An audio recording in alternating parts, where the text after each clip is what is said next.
How you guys doing today? It's Anthony Gangi. Welcome to another episode of Chair Talk, guys. Great dialogue we're going to have there. We're going to talk about teaching context.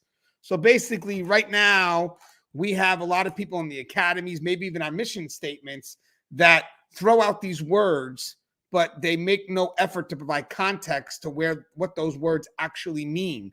And basically, context is needed because context unites staff, but also gives staff a purpose. So the last thing we want is for people just to throw away those words as catch-alls without really giving staff an understanding of what those words are meant to mean, both in an effort to connect and an effort to provide purpose. And right now, guys, we need both because this profession is losing a lot of people. So even if we get people in, one thing is these people want to be connected to something bigger and better. So we try to push the family part of it all because I do believe corrections is a family, but we also have to give them a purpose because today's people, that the ones that are coming in this profession, they want a greater purpose to serve.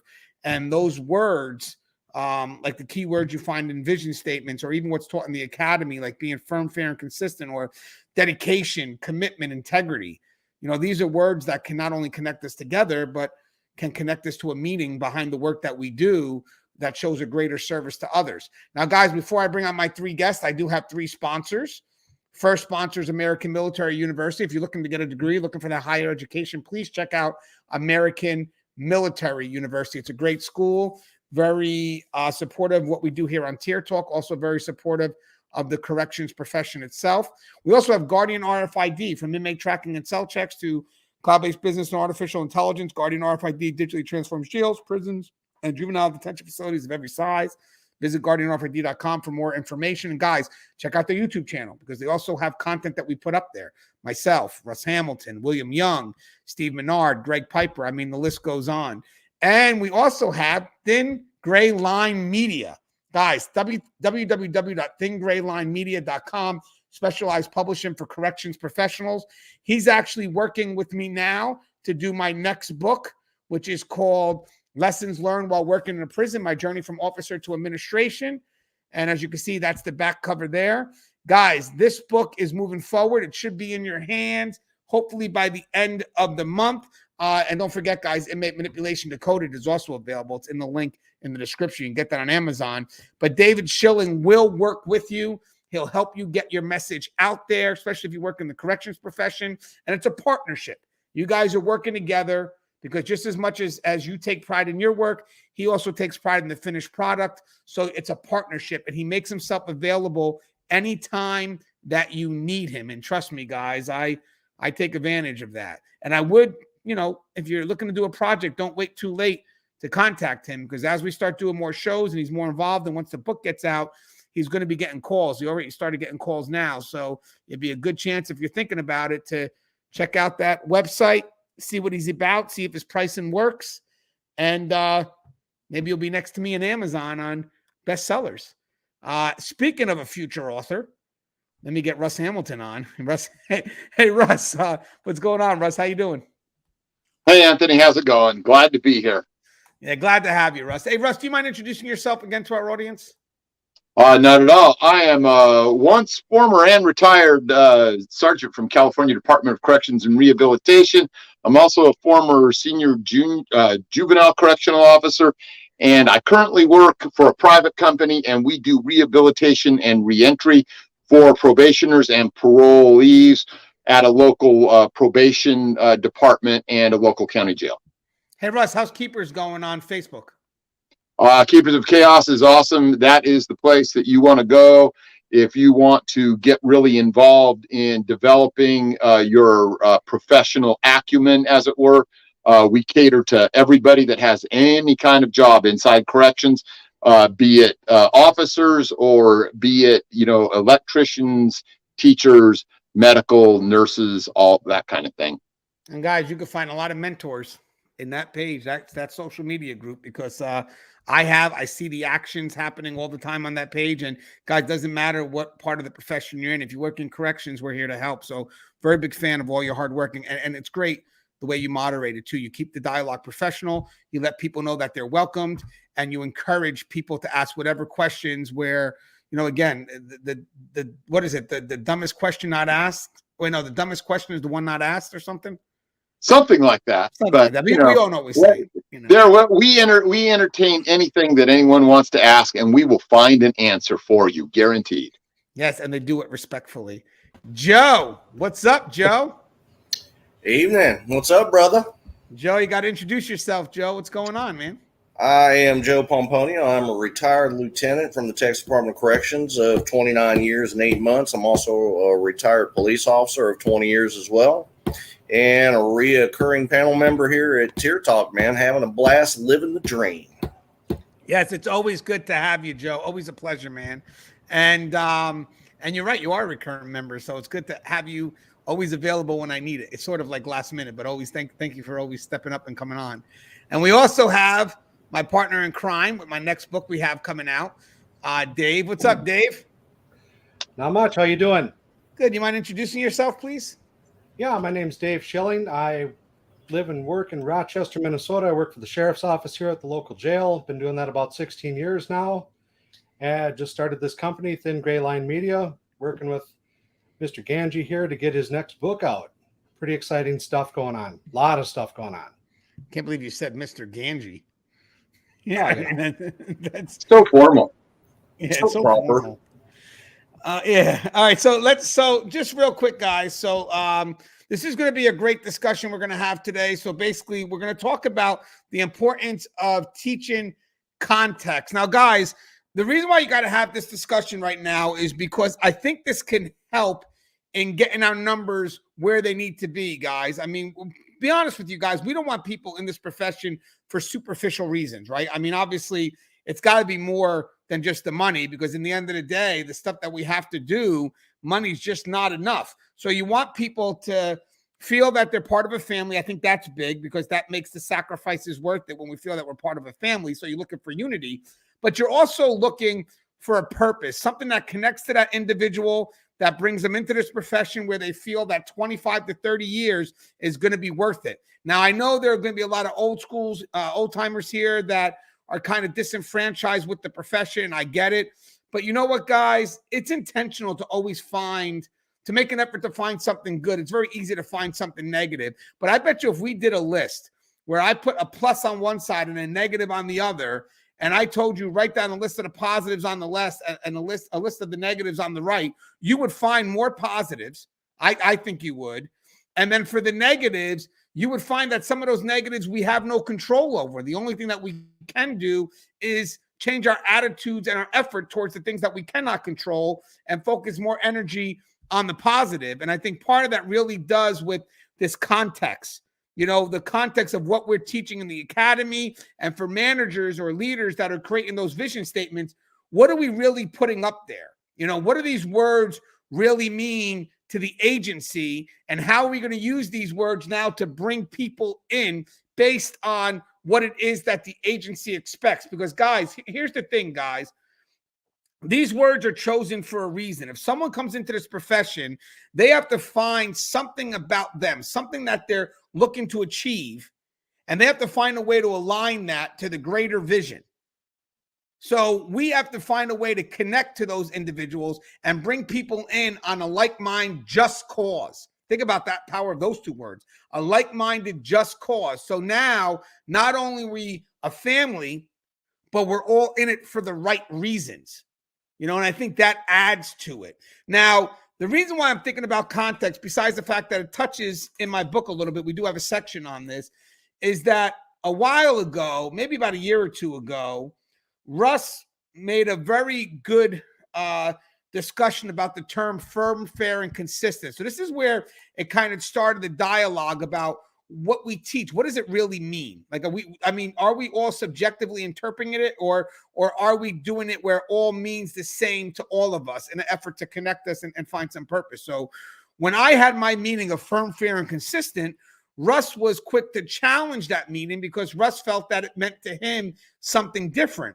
So we'll explain what it means to both of us. Russ will explain that, but I just want to mention the point of this story is that when Russ noticed that what my meaning was different than his, Russ was thinking, well, this is an issue, because at the end of the day, no one's teaching context, which means that my meaning should be the same as Russ's meaning.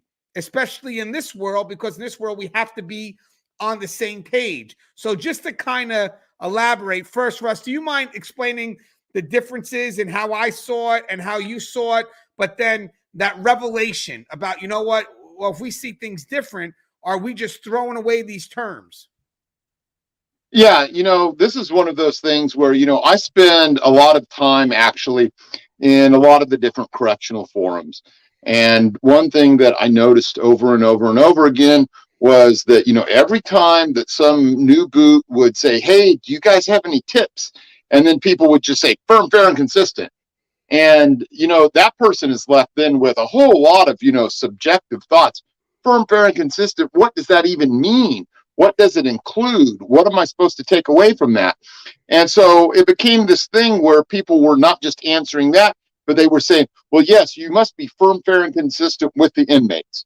And that was kind of the end of any context. There was no actual context to be had from that. And so, I started coming and saying, now, wait a minute, if we're going to say firm, fair, and consistent, we need to know what that actually means. We have to know the reasons behind why we're doing that.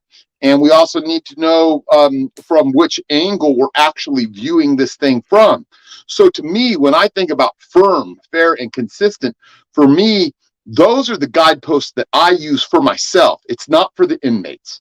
Do the inmates benefit from that? Well, yes, of course they do, because they're reaping the benefits of being inside a system that, regardless of their crime, has a standard that they're treated by.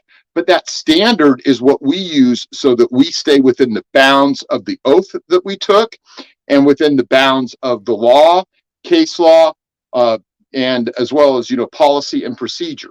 And so that's where we proceed from there. Those are what we use so that we don't wander off of the reservation and end up doing something that costs us our job, that costs us our humanity, that costs us, losing everything that we've worked for.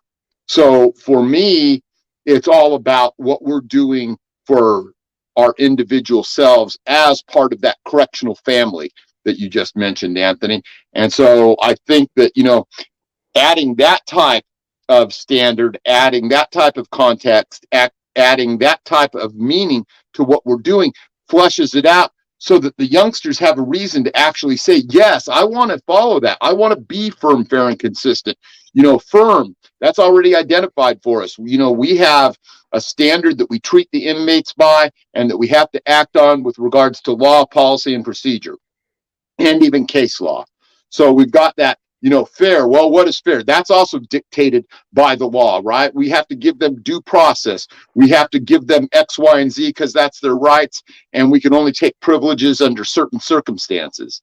And then consistent, that's all about what we do with each other so that no one individual is causing a lot of, a lot of disruption, a lot of chaos within the bounds of the unit, the facility, the department that we're operating under, so that we have this common overarching goal of objectives and standards so that everyone can be on the same page and so that we have a way to operate within those four walls safely. Because everything else inside corrections is so damn difficult that if we don't have at least those three things, firm, fair, and consistent, then we're lost.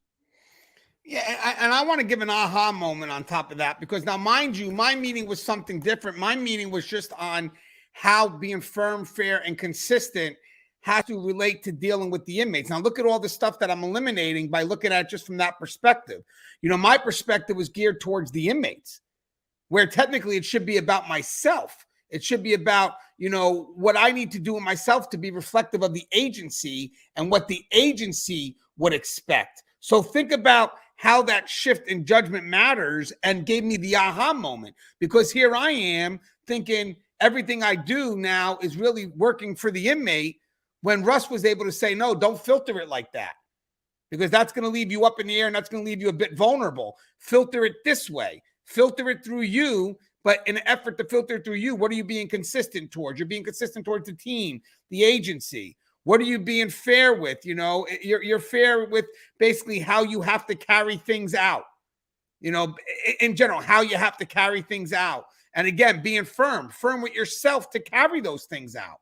Again, so yes, I believe the inmates are going to relate to that. Yes, but it doesn't start with them like I thought it was. It starts through me as filtered by the expectations of the agency. Now, another word, and again, just to kind of, emphasize the point of teaching context, to point out a specific and then kind of bring it to the general cause, is integrity.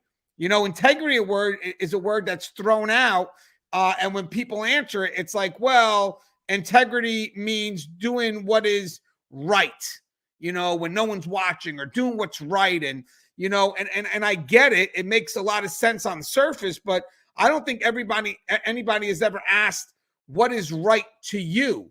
And then we may have these common answers, but we may not realize that sometimes what we feel is right could shift based on the situations that we're in. So now as a supervisor, what I want to do now is when I talk to my staff, I want to try to find a generalized consensus that can pretty much apply to most case scenarios where we all have the same definition of what is right. So now here I am, let's say, and I'll have Joe touch on this too, is let's say I get a chance during roll call, if there is one anymore, or just maybe sitting with the staff. I have a bunch of staff in front of me. I say, hey guys, what does integrity mean to you? You notice that a lot of people are going to want to give their own answers to stand out and pretty much, say, well, it means to them this and it means to them that. And then the whole time it's like, I get it. These are great responses.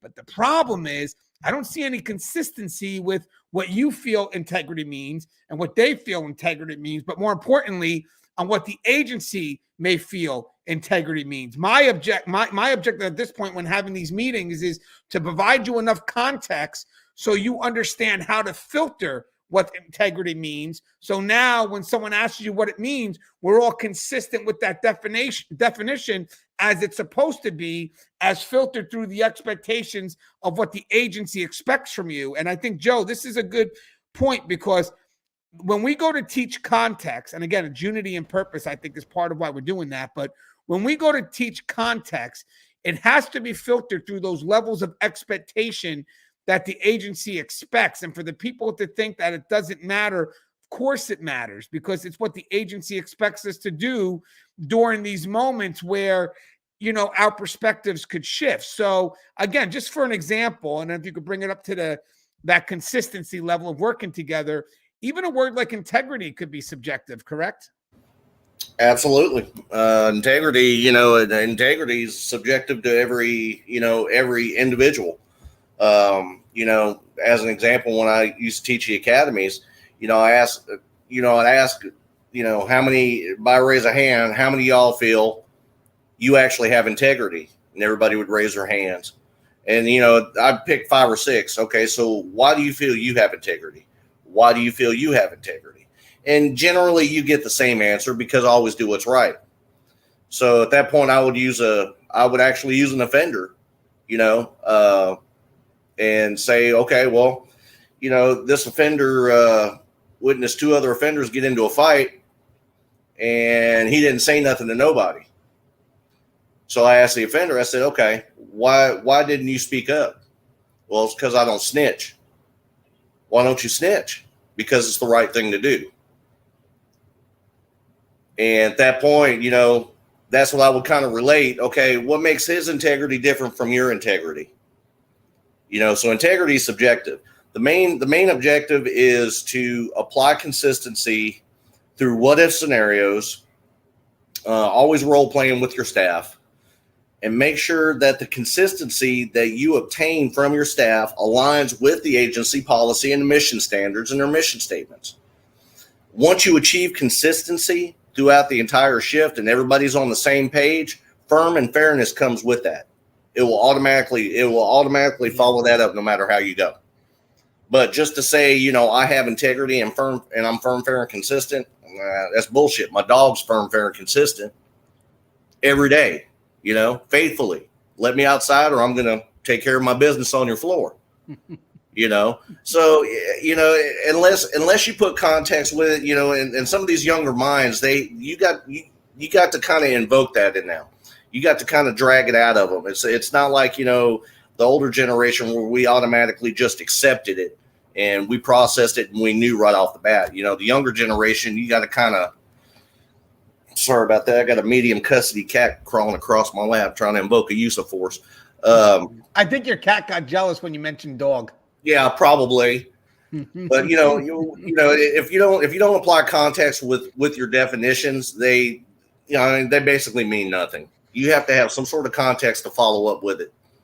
Yeah, and guys, the reason why we're mentioning that, guys, is the context is really meant to help us. One, yes, as I mentioned, bring consistency and unity, but also on a little bit of a side note for the application of it all is to help us apply that to the situations we face. Because again, if you don't have that filter, then the problem is a lot of those words, they become ambiguous because I don't know how to apply it because I don't know who I'm applying it for. So I'm going to give another word, and this could be very controversial, but again, it's just to bring out a meaning. Now, mind you guys, I'm using extremes, but it is to paint a picture. I want to use the word dedication.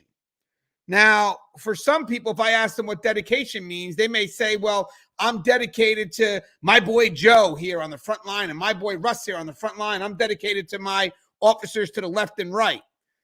Well, the problem is, what about the officers from the left and right or Joe and Russ go astray?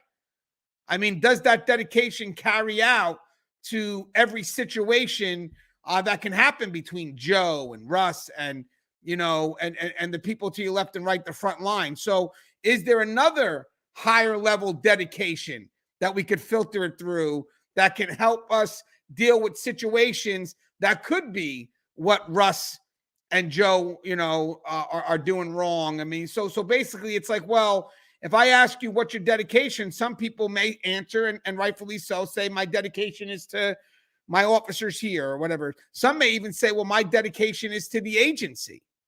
My dedication is to what the agency expects of me. That's a good filter. That's a strong filter. Some people may disagree, but that's a strong filter because what the agency expects of you should be in line with all the good qualities that we're supposed to be when in this profession. So again, not being on the same page with that dedication could be an issue because, again, we could be seeing different areas of who we need to be dedicated to, because there could be some people that will literally say, well, because we have like an us first them mentality. Let's say like I'm pro front line and against management. What I could be saying when I'm dedicated to front line is that I'm anti-management. Is it extreme? Not in today's world, that's sad to say. Does dedication to front line mean you're dedicated to the highest level of what this agency expects? I don't know that because I don't know how you feel about management. In today's world, when someone says that they're dedicated to the front line, I may automatically think, wow, what is management doing wrong? Why can't you be dedicated to everything? Like the highest level, why can't you be dedicated to the facility? Because in the end, guys, believe it or not, the facility encompasses everything. The facility encompasses the dedication to the front line, the dedication to management, the dedication to the mission that has to be done. So again, in today's world, when we have an us versus them, sometimes that dedication to that one side of things could turn out to be a question of loyalty at the highest level to encompass everything that the facility is about. So I think it's great for us to also, again, just like a word like dedication. What does dedication mean to you? What does it mean to you? And how do we lift that word up to make sure it gets filtered? So when we go through these situations that are ambiguous, we're all on the same page. What's your thoughts on that, Dave? I'm curious. For dedication? Yeah, for dedication, but even just on the higher level. But yeah, we could start with dedication if that made sense. On the higher level, for context, everything filters down from the higher level, right from the mission statement, vision statement. From there, it's broken down. Okay, we have all our policies, procedures, so on and so forth that we're supposed to follow. When you come in as a new person and you're first getting all these different terms thrown at you, you're questioning, okay, what is that? I understand that, but there is that overall context that you're able to filter it through your agency. I think the one thing that people need to remember is trust is really key to understanding context. You have to be able to trust what your agency is teaching you, that they're on the right path, that they're going to do the right thing. And once you have that trust in place, then you're able to get a really firm grasp on what dedication is, what integrity is. If I go out and do something stupid, I don't expect my fellow officers to have my back at all because I was dumb. I shouldn't have gone out and committed a crime in my off time or whatever scenario you want to throw out there. A lot of it is talk about context, integrity, taking ownership. When you talk about doing the right thing, a lot of that is simple. It all comes from inside. It really does. I love what you just said. And before we go to the next topic about purpose within the context, Russ and Joe, I'd love to get your opinion on what he just said, because when we talked about dedication real quick, and trying to build these contexts, he said the word trust matters. I thought that was very powerful. What's your thoughts on that within the context of what we're trying to discuss? Russ? Let me unmute you though, Russ. There you go. There we go. So yeah, trust is that thing, that we have to have with each other, that we know how, each of us is going to function under a given set of circumstances. Because once again, we would hopefully, try and all be on that same page where we have the same standards and the same concepts. So I think that, the idea is that, we're not dedicated to each other as individuals, nor as a collective, but we're dedicated to an ideal. We're dedicated to a concept, so that, it's not, an us versus them in the sense of admin versus frontline. It's not that I'm dedicated to the front line. It's not that I'm dedicated to admin, but I'm dedicated to the concept of the values that we provide, the values that we provide to the public, the values that we provide to each other, and the values that we ultimately actually do provide to the inmates. This is why we can't do shows, because now I want to add another passage, but I'm not, because in 2 years, we're going to update the book and add 30 or 40 more passages. But that was powerful what you just said. I would love to get Joe's thoughts on that. Joe, he said that it's not so much that we're dedicated to each other, but we're dedicated to a concept. What's your thoughts on that? Because I thought that was deep. Absolutely. I mean, that should be every supervisor's mission, is to apply the vision, not apply the mission statement, not apply the concept, apply the vision. Because, you want your entire team on board with that vision. If you don't have everybody on board, what do you have? You have a broken ship, so it's almost integral to have somebody, in a position of a frontline supervisor or leadership, the ones that actually go out and talk to these officers, have the roll call, guard mount, whatever you call it, and make sure that, they're actually applying the vision, making them see the vision, because the more you make them see, the better it is for everybody. Yeah, that's spot on, guys. I mean, I love where that dialogue went, even if that was a little bit of a sidebar. That was powerful when Dave introduced trust, and then Russ got the concept, and then Joe to complement that. That's truth, guys. Because at the end of the day, guys, sometimes we may say something, and if you come in with a limited perspective, this could be a conflict for you, something that you may not want to believe or choose to believe. But the funny thing is as we're doing this and we're developing the dialogue, and it gets to that moment, this isn't something we thought we would say. It's something that came out because it evolved into that, so it's hard to deny the truth behind what we just said, and it's hard to, sometimes it's not hard to deny it. It's just hard to accept it. I think for this case here, I hate having to say in the back of my mind that we're not dedicated to each other, because we are, but there's limits to that. We're a family, but don't think that family doesn't have expectations. Don't think that family doesn't expect certain things from you. So when you go out and you say, well, I'm dedicated to, on this job, let's say I'm dedicated to Russ. For me, it's like, well, if Russ does something wrong, I'll give you an example. Where you can question a little bit is when someone promotes up to a supervisory position and they're still best friends with someone from that front line. Now you said you were dedicated to Russ. Now you're a supervisor. So if Russ does something wrong, what do you do? because now you have the role of a supervisor versus, in my opinion, your personal dedication to Russ. I'm not saying not to be constructive. I'm just for sake of an argument here, is that, that personal dedication to Russ may not be on the same page as what's expected of you as a supervisor. And to be honest with you guys, we play many roles, but when we're at the job, it's that one role, because that's the role that keeps the facility running and operating. So I thought that was great. And now the next part of context, and we'll start with Dave this time, but I'll intro real quick, is the purpose part. Now, guys, we need to bring people into this profession.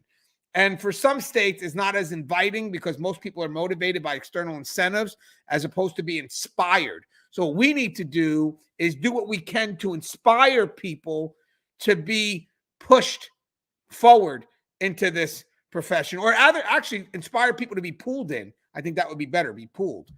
Motivation is more of a push. So, and to find a way to do that usually connects to some of those words that are being utilized, but within context. So again, we talked about like serving the public. I mean, that's something that a lot of people could connect to. But I mean, do we really understand what service means? Because I know a lot of custody that when you say service to the public, custody's like, well, service to the public is going to be the people on the outside, which it could be, don't get me wrong. But when you tell the rehabilitators, the program people, service to the public, in their mind, the service is their community, which are the inmates. Now you ask custody, what's your thought on service when we utilize that towards the inmates? I don't serve the freaking inmates. My service is to the people on the outside. And then your program people who are connected to that same vision, they're thinking, no, my service is on the inside. So again, just that simple word, all of a sudden, two people interpret it differently because one may be about pride, the other is just, they love that word because that's a reason why they got into a helping role. So again, being connected to a purpose matters in regards to how we define it. Now, there is a conflict here, by the way, when it comes to a defined purpose. This is where corrections is very unique, is that corrections has many different departments, so many people that can enter for many different reasons. It's not only custody, it's program providers, medical, mental health, whatever it is.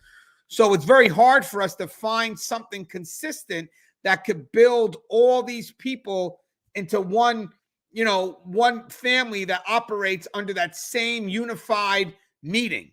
And most of the time, the sad thing is the hiccup may be from the custody side, maybe, because everybody else pretty much serves that helping role. Custody is the fail-safe. So custody has to always be mindful that, yeah, they may be here to help, but at the end of the day, we're also the ones dealing with the conflicts and the aggressors and all this other stuff. So it's hard for them to kind of see themselves as being a helping role because they're always the one on the front line wrestling with these inmates when they're doing something wrong. And it's hard for them not to generalize that emotion, yeah, you want me to help them? Are you kidding me? Hamilton was a pain in the ass today. I could give two shits about Hamilton. But then the problem is that service provider still thinks they could save Hamilton. So now we may have a disconnect in regards to what we want to do. Like, yes, the higher picture, the purpose is, this is our public. We got to help. We got to rehabilitate them.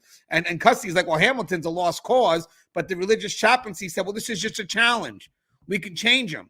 So the thing is, I think it's a very big responsibility to find something that we all can connect to and then bring people in. Now, I do know what we all want to connect to is something bigger. It's a service to others. So I do know that there could be some words that could be employed that could reflect a service to others that could bring people in an effort to find some purpose or some inspiration to come into this profession. But that really is all the way to the trainer, field training officer, the mission statement.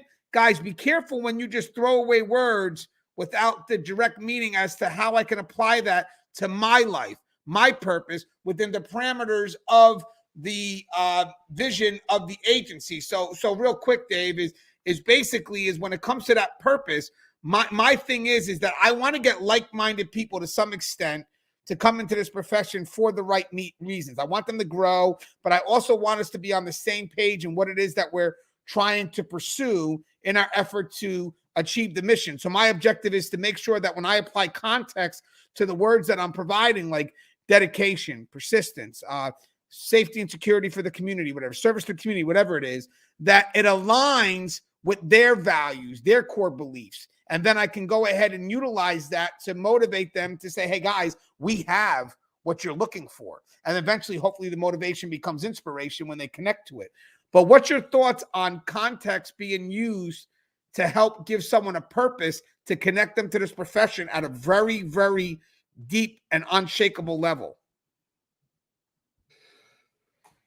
To use context to really hook people up into that deeper level, I think people have to look first. I mean, first you look inwards to figure out what you're going to be all about. But after that, you really need to start looking outwards, because the context of this is we aren't there to punish people. Their punishment is being in the facility, period.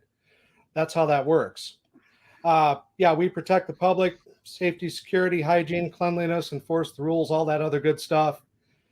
But at the end of the day, you talk about all the different departments that are together. You have medical, you have programs, you have your counselors that come in every day, all that stuff. Our job is to create synergy, is the way I see it. We might not agree with what some of the programming stuff is going on. Okay, we have pet therapy coming in today. They're going to come in with their dog. Everyone's going to go pet the dog. And, in the meanwhile, custody staff is looking at that going, oh, great, the inmates get to go pet the dog. Who cares? Well, that's not our job. That's their job. We're there to support that. We're there to make sure all that takes place safely as custody staff. We're all there to support each other at the time. It's unity in the essentials is the way I see it, if that makes sense. No, I think it does. I think it does 100%. I think that in the end, guys, I like what you said, inwards and then outwards, because I believe that if right now, guys, let's be honest, you could look up a lot of stuff about corrections before you enter. I didn't have that coming in. Dave, Joe, Russ definitely didn't have it coming in.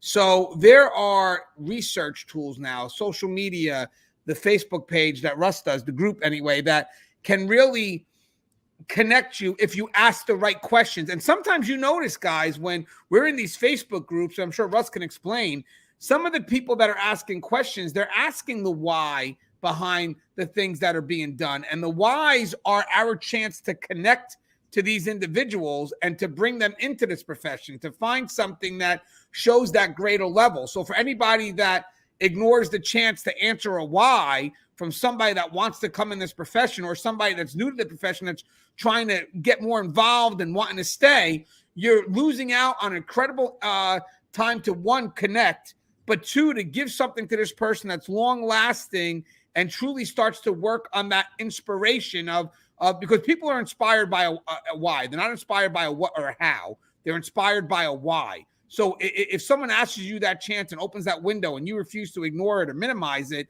then the problem is that you're not connecting them to the meaning behind the work being done. You're only connecting them to the what or the how. You're not connecting them to the meaning of why we do the things we do. Because, guys, on the surface, what we do could be very tedious.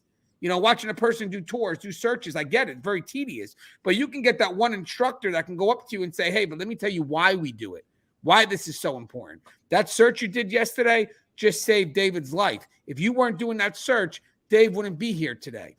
That good connection truly matters. And Russ, I know you would agree, Russ, because I think we have staff right now that are so disenfranchised that not only are they pushing staff away by telling new boots of problems that they've been having for 25 years that a new boot would never understand, but they also don't take the time to invest in a new boot to give them some level of purpose that kind of inspires them to stay in this profession. Would you agree?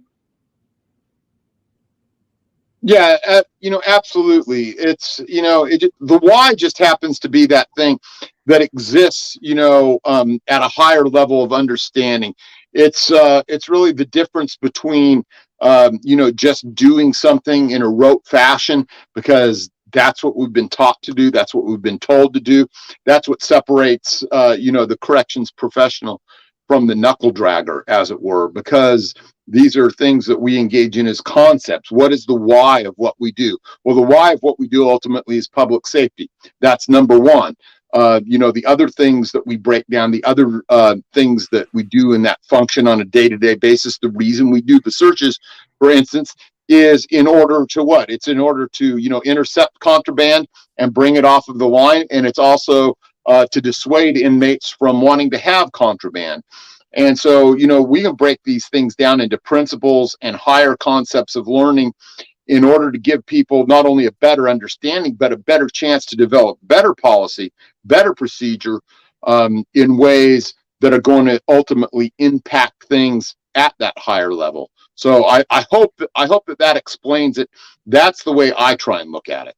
No, I think that's spot on. I mean, because in the end, guys, I mean, for me, I love training people. So for me to share my experiences, and the sad thing is, when I first started corrections, I did train people probably within my first couple of years.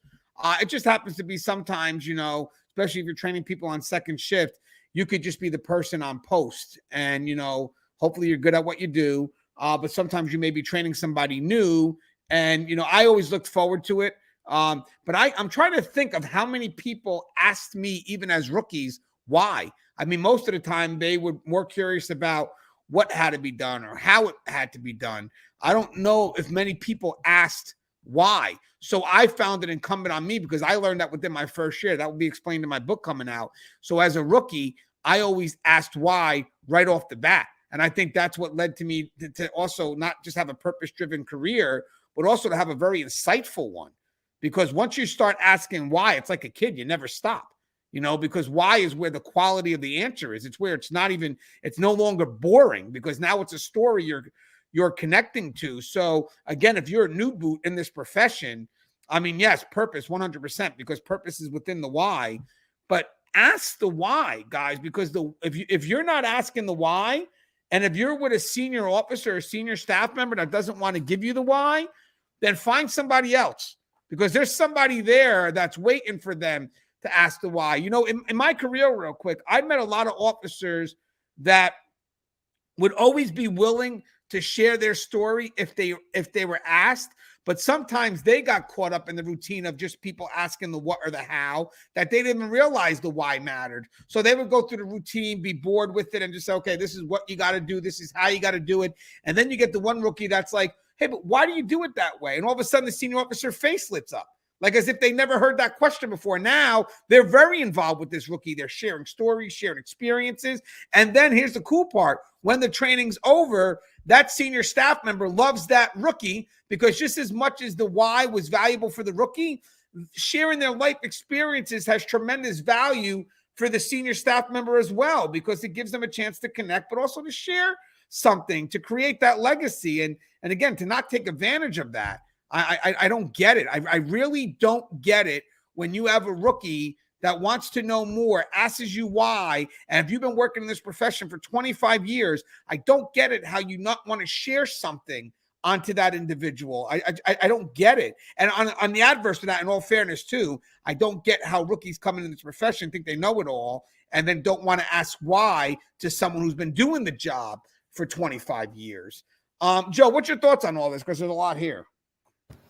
Yeah, I mean, the whys definitely matter because, face it, our academies are getting a little shorter and we don't teach every single specific policy.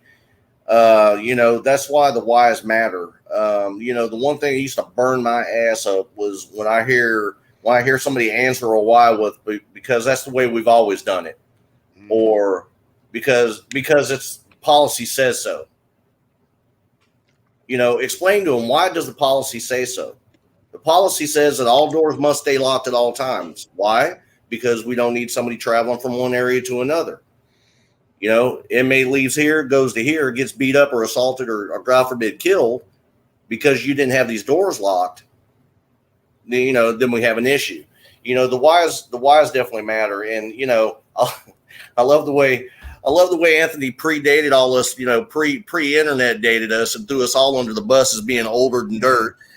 We didn't have the internet to help teach us, and the World Book of Encyclopedias didn't have shit in it about corrections. So, the two types of people went into this job back then. It was you were either prior military prior, police officer or sheriff's department, or you were somebody who was interested in earning something in criminal justice, and this was one of the building blocks for you. So, nowadays it's not so much, everybody's coming into this profession. It's not just the ones that actually have an interest, but you also have the ones that don't have an interest, and they're coming into it because the job's paying higher than, most other jobs in their area. So, you got to take that into account too. Not everybody's going to come in knowing everything right off the bat. I know I didn't. And when a rookie asks you why, man, that is your time to shine. That is your time to fill them full of knowledge. That is your time to empower them. And even if they don't know the policy, hell, take them to a book and show them the policy. It could be a written post order, could be a written memorandum.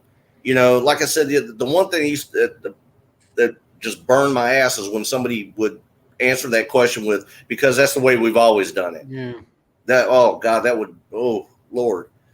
So, definitely answer the why. Definitely answer the why. Knowledge is power. It's funny that you said that, because when people would say that, I would automatically think that they're placing a lid on their own growth. The fact that you're telling me that this is how it's always been done is just saying, well, that you've never tried to grow or evolve, become innovative, or whatever it is. And guys, just to get Dave's thoughts on this, I just want to mention something, guys. When it comes to that why, I mean, the book I wrote is pretty much me asking why, or be intentional with discovering the why. I think that's the key, guys, because somewhere along the line, that why connects to something that at the highest level. I think it's the why that keeps you in this profession. But I do want to add something, and I think I said it earlier, but I want to reiterate it because it's important. The why also relates to the questions that you ask to keep yourself motivated to be in this profession. I agree with that. I think that this profession does get the best of you if you passively let it, because it's easy to find the negative. It's all around you. It's intentional to find the positive. I mean, that's something you have to seek every day. It's negative just has so much more power than the positive, unfortunately. So you have to always find your balance by having that why, and then asking yourself questions that build some positivity, even through the toughest of times, to keep yourself motivated. Because listen, guys, let's be honest. Every job is going to have its challenges. Every job is going to have its challenges. And you could have many excuses as why you want to run away from corrections, from this profession, because it's going to get hard. There's nothing about this profession that's easy. It's not even just the inmates. It's just the environment itself, So you could pretend, or you could just, I'm mad at the world. I can't deal with this. And I'm just going to run. And the funny thing is, guys, when you run away from something, you're going to find the same challenges somewhere else, because it's not really just the profession. It's people, guys. It's people. So you're going to find the same challenges somewhere else. And then you're going to want to run again, and want to run again, and want to run again. And, it's a foolish way to live a life. Instead of running away from something, run towards something. It's like, if you run towards a purpose, then the cool thing about it is when you go through these challenges, okay, I got it, but I know I have to do this. And I know I can find it here. A lot of us give up and we run away, and that's just how we live our lives, and then we blame everything on the stuff that we cannot control. I can't control these things, so I'm out and I give up. It's like, yeah, but before you do, then if you give up so easily on a profession, then you were never connected to it to begin with. Because to be honest with you, these are the toughest of times corrections, has ever faced. I get it. But this is where the best people arise. It's through the toughest of times. The toughest of times create the strongest of people. The easiest of times create the weakest of people. So having said that, if you're sitting there running away from this profession now, don't get me wrong, you have a lot to be angry about. I get it.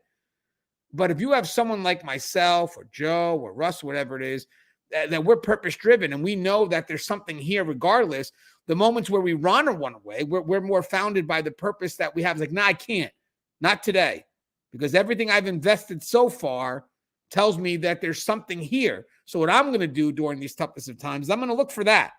And I'm going to stay focused on that. And guys, real quick, because I've spoke about this all across the country. And I'm going to tell you something right now. This is me living by example. I've been in this profession 20 years, and I could have quit. Russ, could not talk about this profession anymore because he could be so frustrated. Joe and Dave the same. But we know there's good. We know that there's good people in it.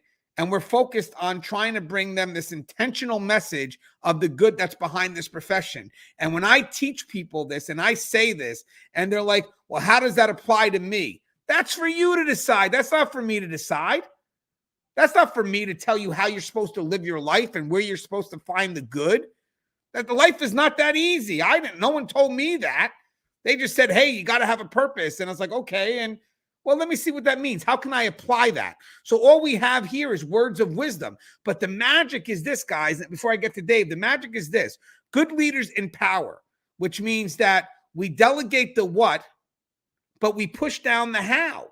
So having said that, if I tell you, hey, you got to have a purpose, don't come back and say, well, how do I find that? That's for you to do.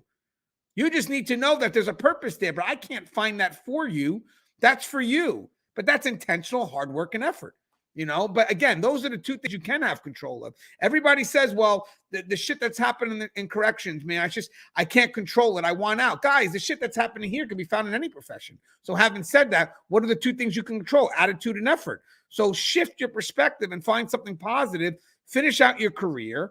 And I'm going to tell you something. In the end, I know in my end, 25 years, I found my value. And the funny thing is, I found my value in the shittiest of times. What's your thoughts on all that, Dave? I'm in total agreement with you. You have to find, I call it an anchor point. You have to find some sort of anchor point in this profession to grab onto and hold onto and make your own. You really do. That's what's going to keep you invested. That's what's going to keep you going. You have to find, like you said, your own higher purpose. That's all there is to it. Whether it's I'm going to be the best use of force instructor I can to help make sure people can protect themselves, whether I'm going to be the guy that classifies all the different gang members and all that stuff to make sure when they go to the prison system, coming from the jail perspective, that prison officers are kept safer by that. Always look for the higher purpose. What am I doing right now that's going to help somebody else down the road? Because really that's what it's all about. And at the end of the day, when I go to Walmart and I run into somebody who saw in jail 10 years ago and he goes, hey man, thanks, you really helped me out. Well, you're welcome, but that wasn't just me. That was the whole synergy. That's the whole effort of the entire team that was able to help you out to where you could stay out finally. Yeah, that's powerful, Dave, because in the end, and as we wrap this up, guys, in the end of it all, guys, is I think what makes corrections unique more than any other profession is this is all about dealing with human beings. If you can't find a purpose here, I don't get it, because this is literally the human element all around us. I mean, there's so many opportunities here to serve something. You just have to figure out where it is. And I think we'll do a show later on. It's another area I touched on in my book where we talk about areas of strength and areas of choice. And that kind of relates to exactly what Dave said, where, you want to delegate to areas of giftedness. And, that's where people find passion. But then there's also spots where people may want to choose to grow. And we have to kind of help them with that, because that could be where their purpose is. Russ, I just want to, because I know these guys, but I know Russ for many years. Russ was on one of my first Tear Talk shows almost a decade ago. That's how long Tear Talk was, when we were on iHeartRadio. And right off the bat, before I ever met Russ, I only knew Russ from social media and just reading his comments, because at the time, Russ didn't have his picture on social media. What Russ had was this picture of just a chest and an arm or some shit. I don't know if you remember it, Russ, but I never. Yeah, well, let me unmute Russ for a second. I never knew what you looked like when I first met you on social media. You didn't have a picture of your face or nothing like that. It was hard to find. You just your picture was just a picture of a chest and these two big arms. I don't know if you remember that, but I remember it. I'm sure you remember it, because you didn't have a lot of pictures of who you were. But the reason why I say this is, let me bear with you, is that Russ was within my first 4 episodes of Tear Talk when I decided to, bring in people from the profession to share their stories. Now, mind you, at first I was doing the author route. And then I was like, well, you know what? Let me see if Russ is willing to come on. At the time, Russ was still working inside, for the state of CDCR. But having said that, Russ was willing to come on. And right from day one, when I first met Russ till today, I knew exactly what Russ loved to do. I mean, yes, it's corrections, don't get me wrong, but it's corrections gave him the chance to do those searches, find those contraband, and ultimately, in the long run, the greater picture is to save lives. But he did it through these areas of expertise. And having said that, that was his purpose. His purpose, however specific it was, applied to the fact that he was proud of, committing to a search, committing to finding contraband. So in the end, everybody went home. And that came off on Russ from the first day that I met him still to today. That was Russ's purpose. Now, I'm going to tell you something. You don't find that type of passion passively. And you don't find that type of passion if somebody directs you to it and tells you, go do that, and gets on you every day. No, this is you seeking it, finding it, and then as a good leader, someone giving you the opportunity to explore it. In the book I have coming out, it's like a duck we talk about. Let's say, a little bit of a story here is that a duck is a great swimmer. But let's say I want this duck to learn how to climb a tree. So now I take the duck away from swimming and I teach the duck how to climb a tree. And now the problem is the duck is only going to be an average climber, but now I just made them an average swimmer. So what I did was I just traded excellence for average. Russ, right off the bat, was always meant to do that. And I think the people that nurture those areas of giftedness is what brings Russ from average to beyond excellent. So having said that, that's purpose-driven. And again, that's supported by the leaders. But that's a good story to let you guys know that there's a why in this profession, but you have to be intentional. But it's the why that helps you get through these tough times. If you have no why, you're never going to survive what this career is going to do. And for those people that really blame the uncontrollables, I get it. But at the end of the day, you're going to keep on blaming for 25 years, and it's 25 or 30 years of your life, whatever it is, that you just wasted. I think what I want to do is wake up and find a reason to want to go to work, not find a reason why not to be there and still have to drive up and go. And at the end of the day, after 25 years, here I am, my shirt out, all disgruntled, and I'm teaching rookies about the miserable profession I'm in. And then I go back and complain to management why nobody wants to be in this profession. What the hell? You just had your chance to have an impact, and there's no way you can expect a rookie to understand your story of 25 years. It just, they can't. They're not, and that's not a reason to get them in the profession. You know what? You couldn't find nothing positive. I get it. But these people that came in today that sat there to take your class, today's different. They came in with a purpose. They came in wanting to connect. And I'm going to tell you something right now, because the opportunities are easier elsewhere. Nobody really wants to come here. That's why we really have to embrace the ones that do. The moment you give them any doubt, the moment they're not connected to something in this profession, whether it's to you or to what the mission applies or whatever the purpose behind the job, they're out. They'll find an opportunity elsewhere. It's that quick. So if you're in that position to instill some belief, some why, some connection, you better step up your game. Because at the end of the day, they're not waiting. This is a different group of people. The moment there's any hint of doubt, they're literally like this, guys. Fuck you, I'm out. That's it. It's not worth it for me. Hey, it's frustrating, guys, and we've discussed it before, but you can't expect a new boot to work around a 25-year veteran. The 25-year veteran is going to have to come down and say, let me show you the way. Let me show you how you can make this a wondrous career. And you're not lying, guys. To be like, well, you're going to lie? No, it's just you didn't find anything positive. We made the intentional. So give that rookie next to me. I don't have to lie, because you know why? My purpose was never connected to something I could not control. My purpose was always connected to something that I could control. So maybe for you, your purpose was connected to something that someone was able to take away, but not for me. So let me teach the person, and I'll tell them what I was able to do with my career, because I took control of my destiny the moment I came in. And I think that's key. Russ, what's your closing thoughts on all that? Because there's a lot there. Yeah, there is a lot there. I think that, if I just want to kind of, back things up just a little bit, and get to the root of a couple of things here. I loved my career, right? I loved the things that I did. That doesn't mean that I loved every minute of it. That doesn't mean that there wasn't, a lot of conflict. That doesn't mean there wasn't a lot of, sad nights and sad times sometimes. But I wanted to bring something more than just those things to it. And so, today, when you're talking about the 25-year veteran that has nothing but negative to say, that's counterproductive to everything we do. It's counterproductive to safety. It's counterproductive to security, and it's counterproductive to public safety, which is job one.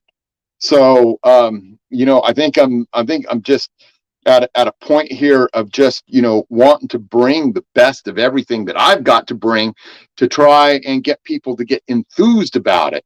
And one of the ways that we can get people enthused about it are these words that we're talking about, these concepts that we talk about, whether it's firm, fair, and consistent, which, or if we use the R word, which I hate, which is respect, and all the bullshit that I think that goes along to it. But we'll maybe get into that a different day. But there's so much there that we can address. There's so much that we can explain better. And I think that it's the difference between, learning something and having it as a factoid in our knowledge bank, or understanding the concept behind it. And that's why, and I hope that this story is going to make sense. And I'll make it real quick. Is that when my stepson was going to, go in for the oral interview and become a police officer, he wanted some guidance behind that. And I said, well, what you really have to do is it's not just about the rote things you do day in and day out and about stopping cars and writing tickets. Ultimately, you got to understand that it's all about the one thing that you do at the beginning of your career. And that's, when you take that oath, when you raise that hand and you say that you're going to follow something that's bigger than yourself. And I said, go at them. And when you talk about yourself, talk about what that oath means to you. And that oath is not just for the public that you're protecting. That oath also applies to the people that we wish we didn't have to protect. The inmate, the criminal, the drug addict. And that oath of office, behind the Constitution is a bigger concept than just what we do on a day-to-day basis. And that's why we are anchored in that whole, even though sometimes in corrections we call it firm, fair, and consistent. And whether on the street, it's just, looking toward that higher power and serving something bigger than yourself.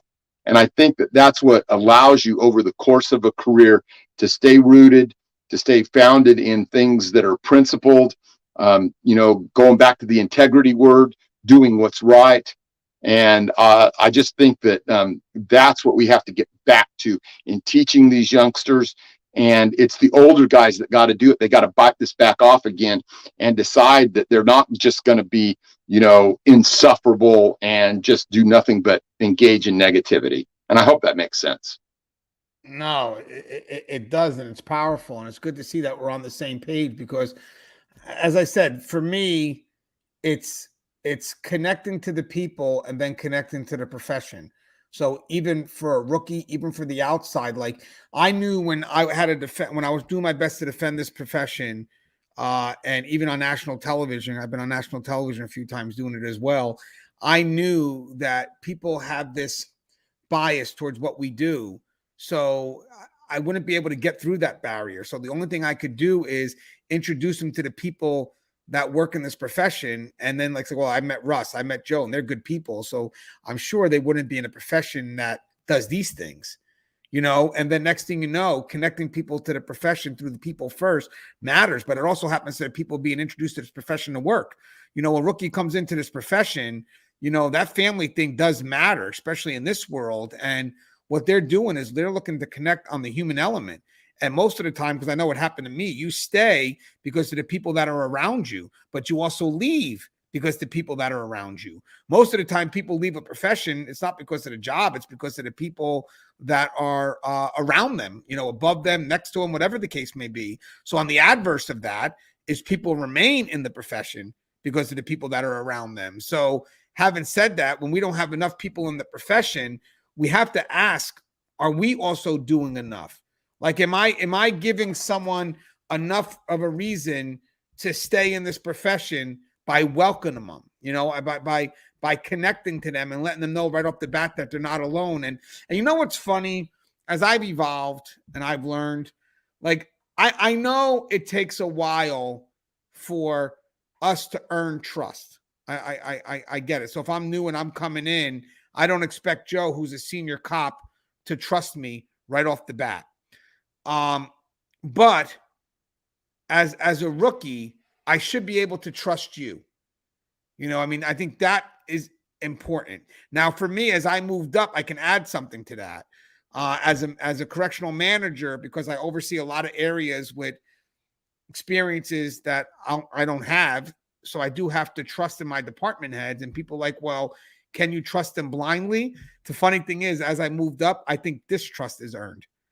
I have to wind up, in order not to micromanage, I kind of have to blindly trust people just to get the job going. But, you know, don't do anything foolish, because distrust to me at this level is earned. You know, so basically I'll give you the trust because I have to survive. But if you fuck up once, you know, then it's a totally different ball game. So, you know, it's a powerful message, Russ. Hey, Joe, you have anything you want to say in closing, Joe?